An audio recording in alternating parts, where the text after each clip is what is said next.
Welcome to No More Mondays, the podcast that helps you navigate career challenges through the wisdom of professionals who have been at the same crossroads. I'm your host, Angie Callan, and I welcome you to join me each week as I chat with leaders, entrepreneurs, and employees who are here to share practical, tactical advice and some inspiration on how they arrived at career satisfaction. From job searching and career changes to going out on your own, we're breaking down barriers and providing actionable takeaways to help you take charge of your Mondays and ditch the Sunday blues. Welcome to the No More Mondays movement. Hey, everybody out there, and welcome to another edition of No More Mondays. I'm your host, Angie Callan. Today, we're going to talk a little bit about fear. Fear keeps us from doing a lot of things in life, and we're going to hear from somebody who has decided to look that fear square in the eye, say no thanks, and find her mission in life. I'd like you to meet Kassi, whose beautifully Greek last name I am not even going to attempt to butcher. She's coming to us all the way from Volos, Greece, which I hear you should probably look up and put on your bucket list of vacation destinations because it's one of those postcard locations in Greece. And Just Kassi, as she goes by, started her career in the very fast-paced world of marketing, communications, and PR. And despite the progressing paychecks and career track, she found herself in corporate America unsatisfied, overwhelmed, and deteriorating mentally and physically. I know somebody out there is identifying with this because I know I did. Kassi was burnt out. There's a term a lot of us know very well, and I'm going to kind of leave you hanging right there as we welcome Kassi to the show to share how she embraced the fear, stepped outside of it, and turned to her creative side to carve a new career path that is more fulfilling and more satisfying. Here to share how she ditched the Sunday blues, welcome to the show, Just Kassi. Kassi, welcome to No More Mondays. Thanks so much, Angie. I really, really appreciate being on the show today. And I can't wait to talk about this amazing topic that you just mentioned, like fear and facing it and having faith to ourselves, because that's exactly what happened to me. I had to face the fear. I had to go through the down parts, in life where you're kind of like, doubting on your capabilities, skills, and creativity. And then you face them, and then you actually decide that it's not just fear, it's faith, what I have to go forward with. And that's how kind of like it was for me.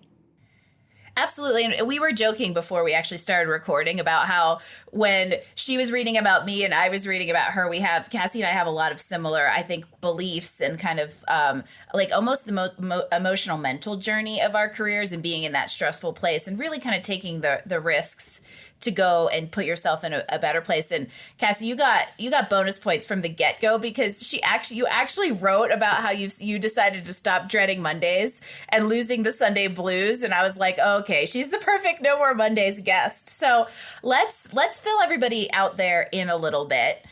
Because I think people are going to identify with your story and the crossroads that you found yourself. So let's kind of get the elevator pitch. Tell everybody a little bit about you and just your, the snapshot into your career. It's strange because it's like, life is in circles. So I'm like doing this podcast here in the actual desk that I was sitting when I was a student preparing to, give my university entrance exams, which is absolutely, it's just like, how the universe brings things to you, and I'm doing this podcast here with you, just telling how my life has changed like completely. So a few years back, I'm not going to say how many, so I decided to actually, it was a few, decided kind of like to enter the business school. So I finished I finished my studies in England, in the UK. I left Greece when I was 18. I went to the UK and I studied business studies with marketing. I followed up with a master's in marketing. I worked in the UK in marketing. Then I came back to Greece, did the same thing, working in advertising agencies, which was something that, it was kind of like a path that was carved for me. Like I was told from a very young age that I'll become this person, this, professional with a, economics degree or a business degree. And I was like, that was what it was known to me. Although from a very young age, I knew that I had a creative flair. Everybody saw it. It was like so obvious. I had this love for like art and beauty and fashion and anything kind of like feminine, because I actually found that out. When you join the dots, as they say, I found out why I love that. I love that because, looking good and being dressed well and having a little bit of makeup up actually feels you empowered and empowers you, makes you feel in a certain way. And that's exactly what, made me go towards that path, what actually attracted me to that. So I found love because I always said to myself, I'll follow love. So I found love, and love led me to Ireland, to a Greek man, if you believe it or not an Irish man. No way. I know, it's the funny part of the story. So to a Greek man that, I went there. He's my husband now. We have 2 kids, so it was a good ending. But then that meant that I followed the path that I knew business-wise, career-wise in Ireland, in the Ireland that had just entered the IMF. That was a recession back in 2011, which meant that there were no jobs, no opportunities, and I had to kind of like reinvent myself into the marketing person that I was, working in an agency. That's exactly what I knew. But then the love and the burning desire that I had to actually, find something different in life and pursue a different goal was there. And then the fact that I was in a different environment, sometimes when you change your environments, you change kind of like the triggers in a good way that you have all the kind of the influences. So that led me started to write, because I loved to write, even though I was always told that I'm not a good writer. It's very funny that I had a job in writing after that, and I was being paid out of that. It's just kind of like different things that you actually in life, you just find out these different things that happen and just prove you the wrong way from what you've been told. At the moment I work as a coach with neuroscience, and we use this expression, this phrase saying the evolutionary echoes. So the evolutionary echoes of the past, how they come through and they kind of like guide us in different ways. And we actually don't know if we're speaking on our own truth or we're just speaking the truth of someone else, that being parents, society, whatever.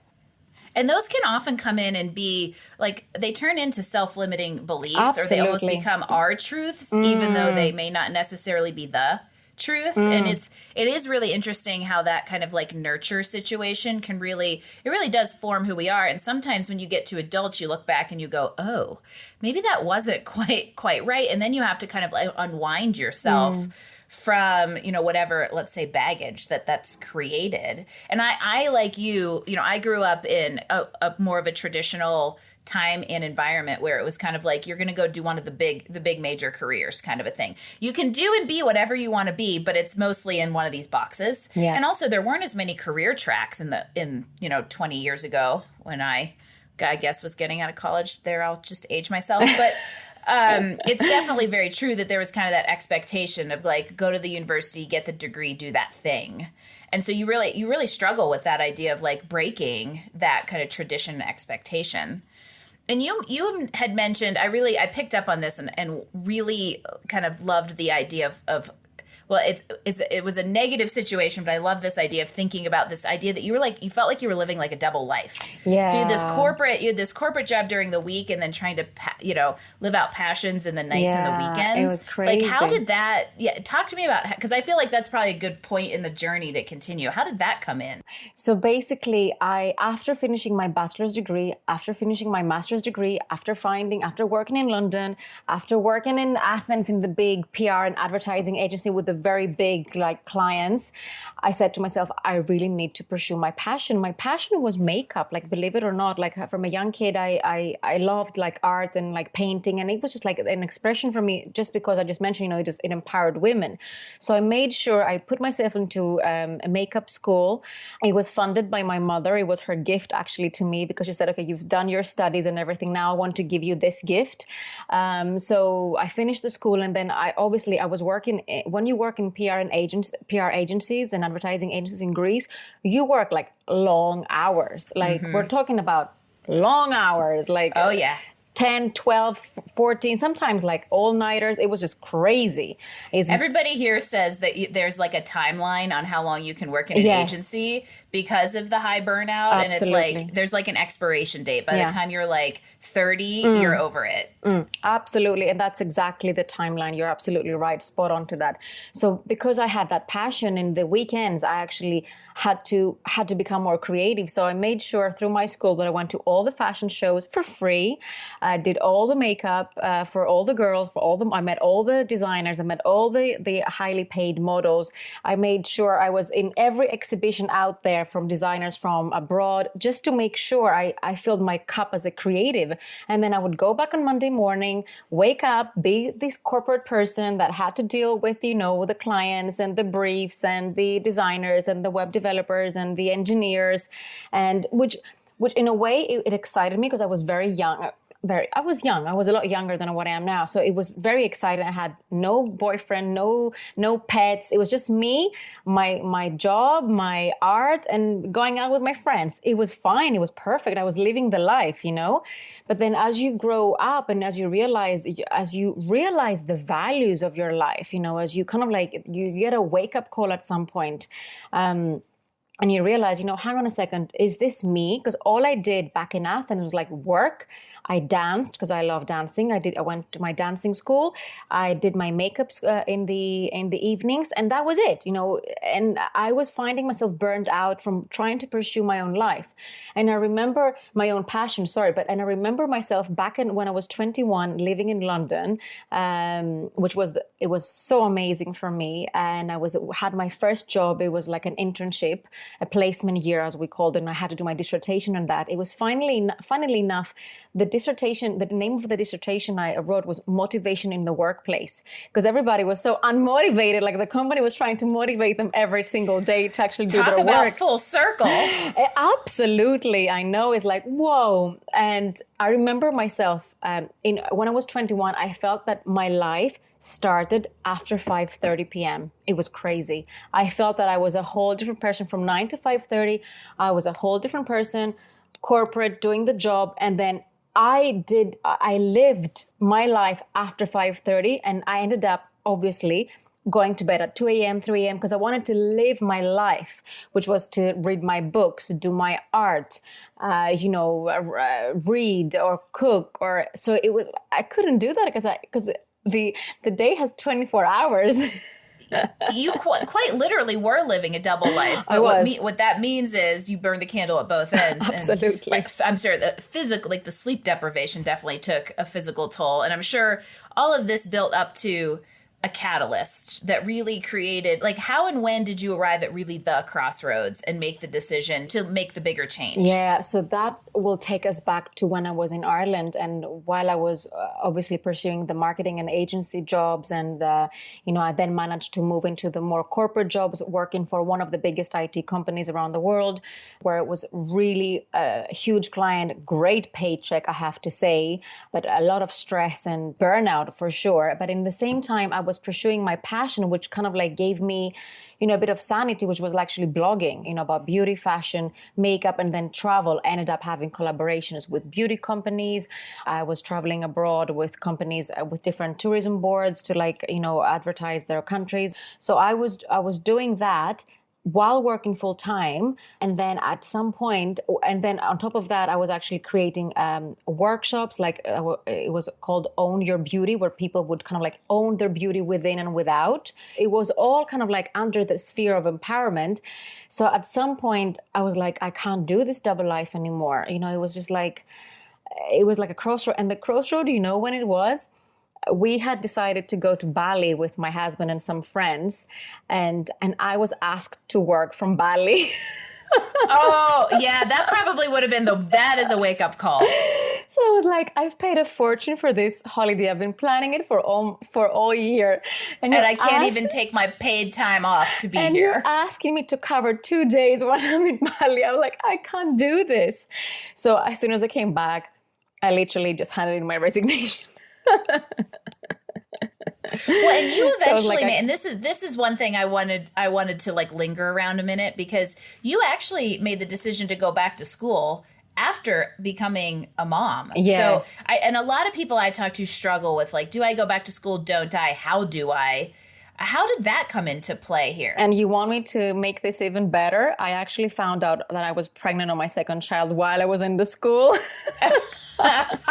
every kind of like working parent out there is like, okay, Kassi, why don't you go do something with your life? So it was just a little bit like, when I found out I was pregnant with my second child, I was like, how is this going to work? Like, I don't know how I'm going to do it. But, somehow magically, I don't know, things happen, and they happen in the flow. When you really want to achieve something, when you really want to do something, like it just happens. It's mad, but it's magic, and it happens. Like the universe will make it for you.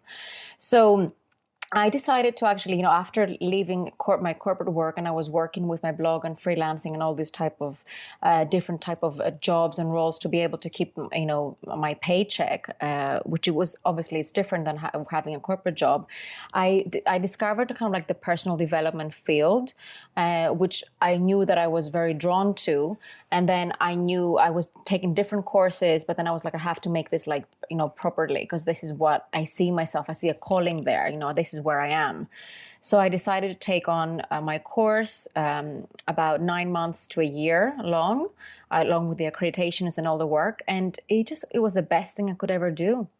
Well, and that's all led to what you're doing now. And yes. I think this is where I think you and I share some perspectives, and this will be an interesting little path to go down. And now a word from our sponsor. This episode of No More Mondays is brought to you by Athletic Greens. As many of you know, I live a very active lifestyle here in the Colorado Rockies, and I'm also gluten-free. So I started taking AG1 because I wanted a quick and easy way to support my gut health and my immunity. I also love a good routine, and AG1 makes it easy to get my daily dose of vitamins. I just pop a scoop in a blender bottle, shake it up, and I get 75 high-quality vitamins, minerals, and superfoods during my 22-minute drive to CrossFit. The bonus? Not only do I feel great during my early morning workout, I sleep better and I have more mental clarity, all without breaking the bank, because this is just $3 a day. As a climate neutral certified company, I can also feel good about that $3 going somewhere meaningful. We're partnering with Athletic Greens to make it easy for you to stock up. Athletic Greens is going to give you a free 1-year supply of immune-supporting vitamin D and 5 free travel packs with your first purchase. All you have to do is visit athleticgreens.com/emerging. Again, that's athleticgreens.com/emerging to take ownership of your health and pick the ultimate daily nutritional insurance. So this is all led into kind of a coaching business. Absolutely. And it's so funny how it's like these, you peel back these like layers of an onion, or I don't even know what anecdote to throw out of it, but you've kind of arrived at this place. So talk to us about how you're using kind of, it's both your experience and your new education and the coaching work you're doing. So what are you up to now? So at the moment, I'm working as a coach with neuroscience. So and I'm working with clients from different fields. So let's say I'm working as a life coach and then as an executive business coach. So I have clients from the corporate world that want to transition from corporate world to actually, doing something themselves. I have parents. I have a lot of parents, and I have actually people, as I call them, with a feminine energy, if you know what I mean. It can be men that are kind of like the main provider of the family in terms of like the children as well. So they have a stronger feminine energy. It's so strange, but it's so beautiful at the same time that I attract this type of people in my coaching business, because these are the people that resonate with me, and we have a great chemistry when we work together.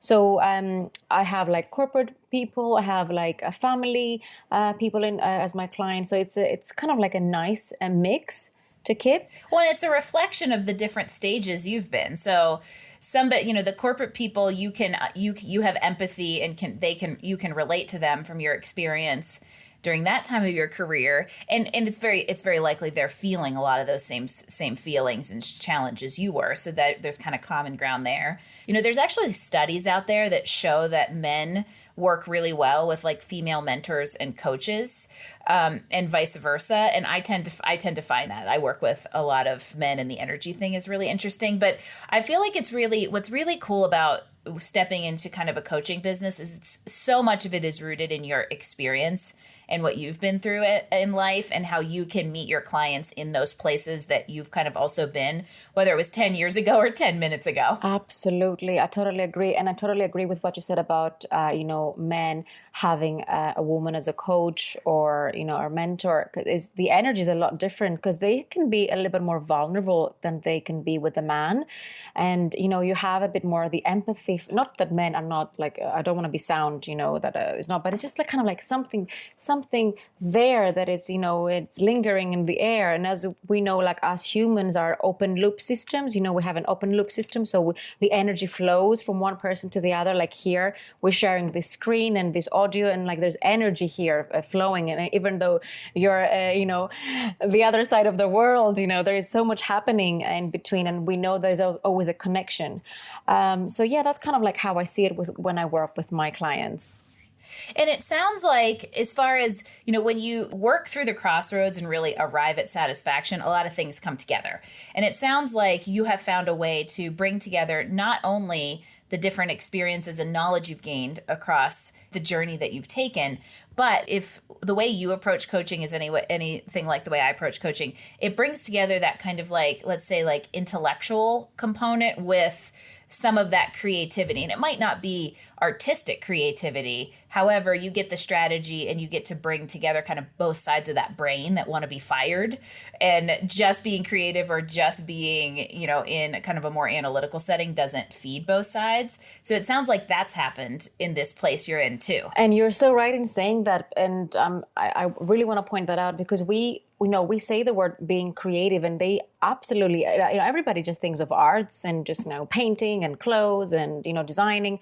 But no, you can be creative in your business and in your strategies and in your tactics and in the way you approach people. That's where creativity is. And when we actually use our creative imagination, we have this creative imagination that pours from the inside of us, from this kind of like higher self of ours, if we want to use this type of words, that speaks to us, from the synthetic imagination, which is like from the things we actually see and we compose. And when these two type of imaginations, come together, that's where the actual creativity is created. And then when things are more true to ourselves, because we've taken from our own, and then we've taken from the outside world and made it more into what it is, the thing that we want to actually pursue. I think that's the creative piece of us that if we can tap into and we pair that with kind of like the vocation and how we serve and put our purpose out into the world, everything starts to come together and things become more satisfying and more fulfilling.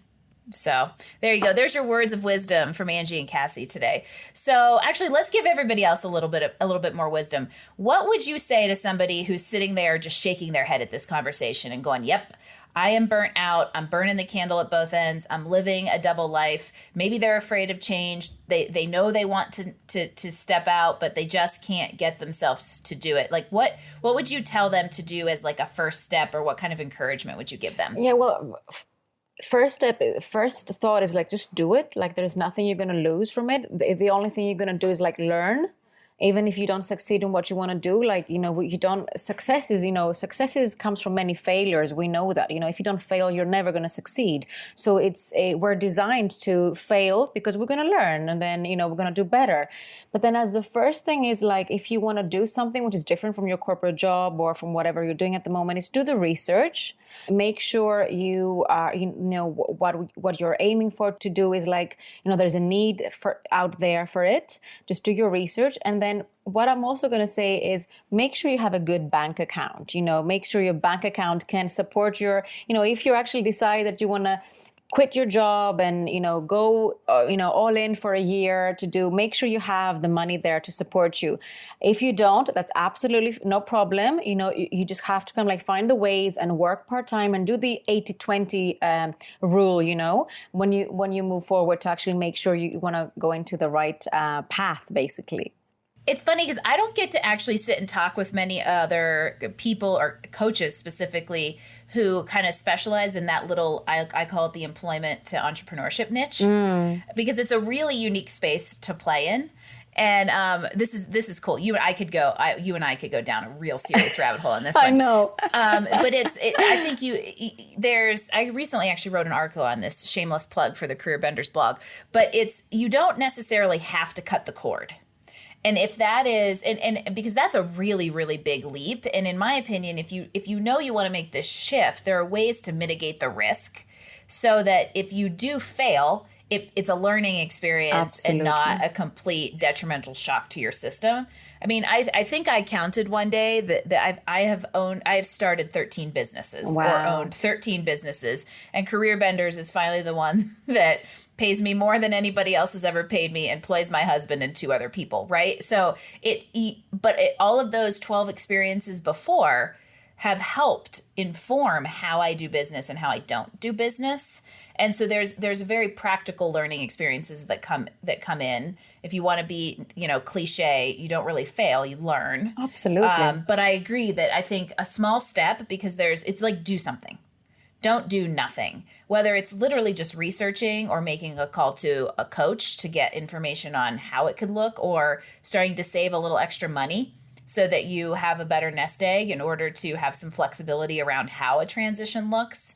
Just make us, I think the summary advice there, and I 100% agree with it, is done is better than perfect. Absolutely. And you know what? I'm going to add one more little thing, because I come across with people, and I work with people that are completely stuck in their jobs and they don't know what to do. Like, they're like, I don't like it, but I don't know. Like, what I'm going to do? I honestly don't know. That's where I come in and say to them, start to experience life. Through different experiences, you will find you will find the freedom to think. Because I have friends and, clients that actually say to me, at the weekends, I think what I'm going to do. I'm like, you can't just sit down and think what you're going to do. It's just not going to work. How about here's what I'm going to do? Yeah, it's like, just don't think. Just go and experience life. Go do different things. And then that's how your, imagination will strike, and then you're going to decide what you want to do. So this is a perfect segue, because we play a little game on No More Mondays called Rapid Fire Recommendations. Okay. And we're going to talk about some of your experiences and recommendations to help people maybe do this. Okay. And give them a little piece of advice and just some more insight into you on things that they could do or pick up. And it's funny because the very first one I might know the answer to already. Okay, and that let's is, see. what is your most memorable travel destination? Oh my! I know where you've going. done some serious traveling. Part of me is like, she's gonna say Bali because A, it's Bali, and B, it's what made her go quit her corporate job. You know what? I was gonna say Bali, but then of course, I think this time around traveling from Ireland to Greece with 2 kids, it was a memorable. That's pretty memorable. Usually the memorable travel destinations are more about the experience than they are the destination themselves. Let's give everybody a great book recommendation. Oh my goodness. So at the moment I'm reading Psycho-Cybernetics by Maxwell Maltz. Absolutely love this book. It's all about self-image. Check that out. Absolutely love it. And then of course, a goodie and an old one is like the Think and Grow Rich, like from Napoleon Hill. Absolutely. I always favorite. have a little soft spot for that because I went to Carnegie Mellon, and that's who that's inspired by. Of course it is, yeah. And so anybody that mentions Think and Grow Rich has a little soft spot. Those are 2. Those are actually the first one is going to go in my cart in my stack of books for reading. So those are 2 great recommendations. Great. What about a favorite movie? Oh my God. Okay, cheesy ones that they're gonna kind of like you can watch but not really watch at the same time. Just have it in the the ones that if they come up on TV, you're gonna turn it on no matter where it's at. I know it's so cheesy, but I'm gonna say it like Dirty Dancing. Knew that's what you were gonna say. I was about to say, like Dirty Dancing. That might, don't feel bad about that. I think that might be the most common, like if there is one common response to that question, it's Dirty Dancing. Yeah, it's just like so easy to watch, and you don't have to watch it because you've watched it like 1,000 times. And the music is great. Yeah. And you know every word. Yeah, exactly. Exactly. And what about a podcast recommendation? Oh my God. Well, this podcast, of course. Thank you. Which I'm actually gonna, after having this conversation about today's podcast, I've started listening to so many of your episodes, and I absolutely love it. Thank you. I'm actually also listening to the Diary of a CEO from. Oh my goodness, forgot the name now. It's The Diary of a CEO. Okay, we will link to it in show notes, everyone.